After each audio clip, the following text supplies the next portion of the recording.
Good morning, students. Once again, welcome to all of you in my online home class. तो चलिए, जो हमारा 10th class का mathematics का टॉपिक चल रहा है दैट इज़ डेफिनेट इंटीग्रल्स. तो डेफिनेट इंटीग्रल्स में मैंने आपको बताया था कि इसमें जो ये वैल्यूज़ हैं, एक्स की वैल्यूज़ हैं, ये फिक्स की जाती हैं, एक्स को बांध दिया जाता है और ये जो दो वैल्यूज़ दी जाती हैं, एक को नीचे वाली वैल्यू को लोअर लिमिट कहते हैं, ऊपर वाली वैल्यू को अपर लिमिट कहते हैं. और जो डेफिनेट इंटीग्रल का फार्मूला है that is integral of A to B F of X into D X. Definite integral का फार्मूला, डेफिनेट इंटीग्रल को किससे डिनोट करते हैं? हम डिनोट करते हैं integral of A to B F of X into D X. तो definite integrals में मैंने आपको बताया था with the help of definite integrals we can find and calculate the area of any region. So definite integral की help से हम किसी भी रीजन का एरिया ढूंढ सकते हैं और उसको कैलकुलेट कर सकते हैं. एंड वीडियो को बताया था there are two methods for finding the area of a region. One method is definite integral as the limit of a sum and the second method is by second fundamental theorem of calculus. So दोनों तरीक़ों से हम पहले definite integrals के ज़रिए जो हम किसी भी रीजन का एरिया कैलकुलेट करते हैं, फाइंड करते हैं और फिर कैलकुलेट करते हैं. तो सबसे पहला मेथड है हमारा definite integrals as the limit of a sum.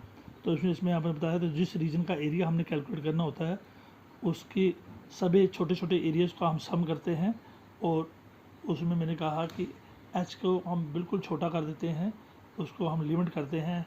तो लिमिटिंग वैल्यू लगा के एच को जब हम ज़ीरो लेते हैं, एच को छोटा बना देते हैं, तो जो स्पेस ऊपर रहती है वो एडजस्ट हो जाती है. क्योंकि कर्व में हर एक रेक्टेंगल के साथ थोड़ी थोड़ी स्पेस ऊपर की ओर बचती है.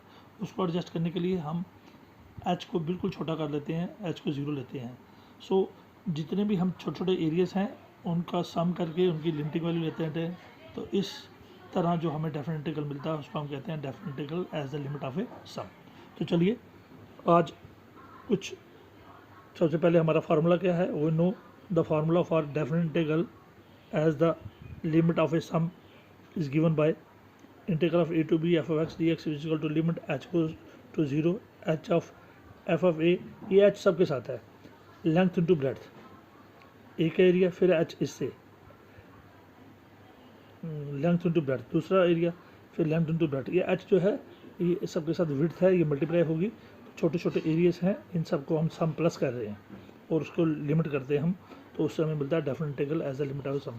उससे हम छोटे छोटे एरियाज को जब ऐड करके उसकी लिमिटिंग वैल्यू लेते हैं तो हमें पूरे रीजन का एरिया मिल जाता है. तो चलिए integral a to B F of x d x का क्या फार्मूला है. Definite integral as the limit of sum किसका बना, limit H goes to zero h of f of A plus h plus f of A plus 2h plus so on F of A plus N minus 1 into h bracket बंद, where H जो है वो b minus ए upon n के बराबर है. As N goes to infinity H goes to zero. और हम ऐसे भी कर सकते हैं और एन को ऐसे मल्टीप्लाई करो, एन एच की वैल्यू जो है वो बी माइनस ए के बराबर है. तो चलिए टेक्स्ट बुक का एक्सरसाइज का 7 क्वेश्चन नंबर लेते हैं. हम एक्सरसाइज लेते हैं टेक्स्ट बुक की 7.8. तो चलिए इसके क्वेश्चंस निकालने की कोशिश करते हैं. Evaluate the following definite integral as the limit of a sum. तो नीचे जो दिया हो जो इंटीग्रल है इसको as a limit of a sum हमने इसका एरिया ढूंढना है.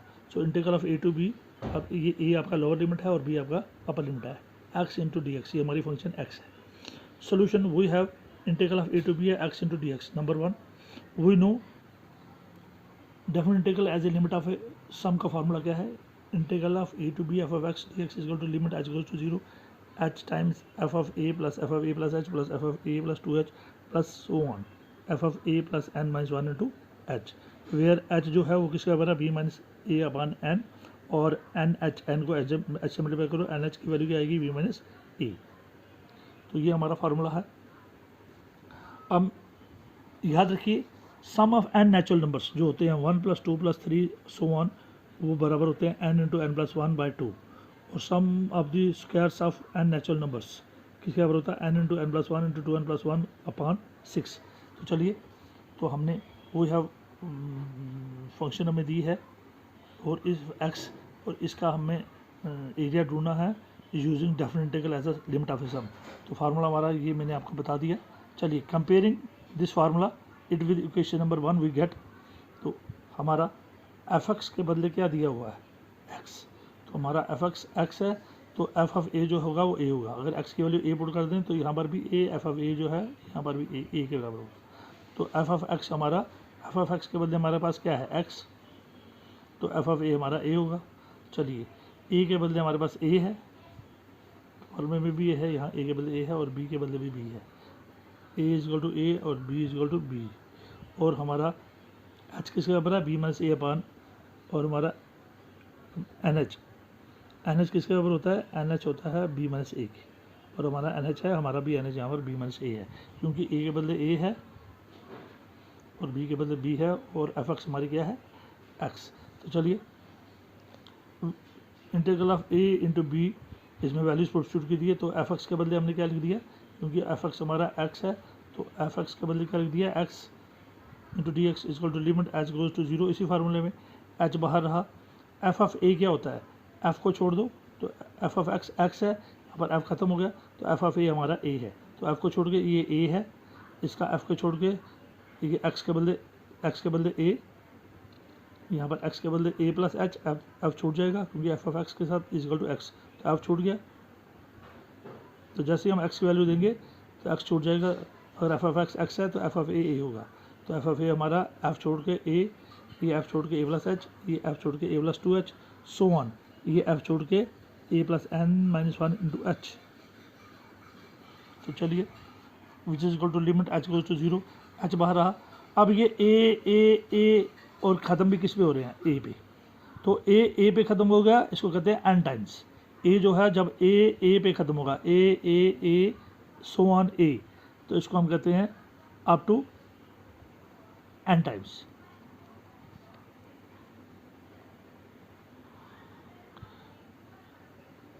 तो जब भी कोई चीज़ 2 अगर 2 3 दफ़ा ऐड हो रहा है तो 2 3 से मल्टीप्लाई हो रहा है, 2 अगर 3 दफ़ा ऐड हो रहा है 2 प्लस 2 प्लस 2, तो 2 वो कितना होता है 6, दैट मीन्स 2 3 टाइम्स अगर ऐड हो रहा है तो 3 से मल्टीप्लाई होगा।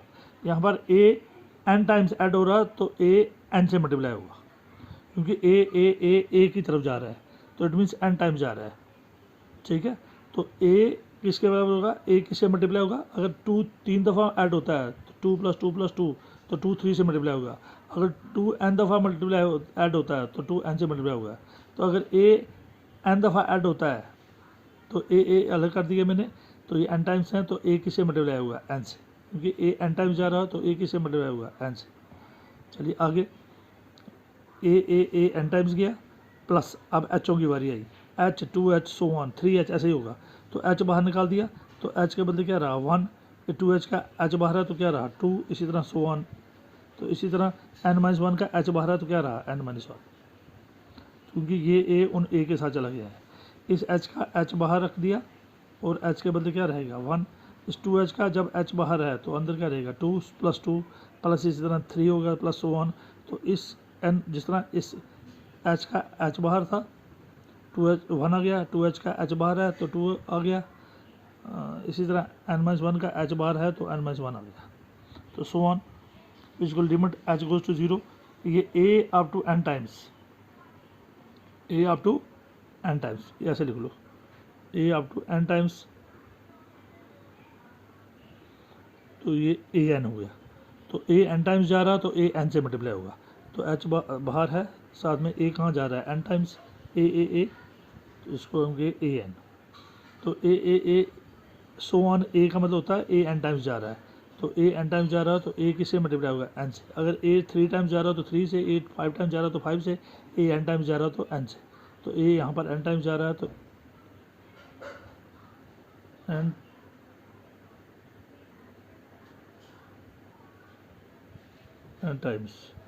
टाइम्स जा रहा है तो n से, तो a किससे मल्टीप्लाई होगा n से, a n plus h into, अब मैंने आपको कहा था sum of n natural numbers 1 plus 2 plus so on up to n, 1 plus 2 plus 3 up to n हो तो n into n plus 1 by 2। तो यहाँ पर 1 प्लस 2 प्लस तो हैं लेकिन ये n तक नहीं है, ये n-1 तक है, तो आपने भी यहाँ पर n के बदले n-1 लिखना है। तो इस n के, क्योंकि ये n तक जाए तो n इंटू n प्लस 1/2 होता है, लेकिन ये n तक नहीं जा रहा है, हमारा कहाँ तक जा रहा है, n-1 तक जा रहा है। तो जहाँ पर भी n है वहाँ n-1 लिख दो।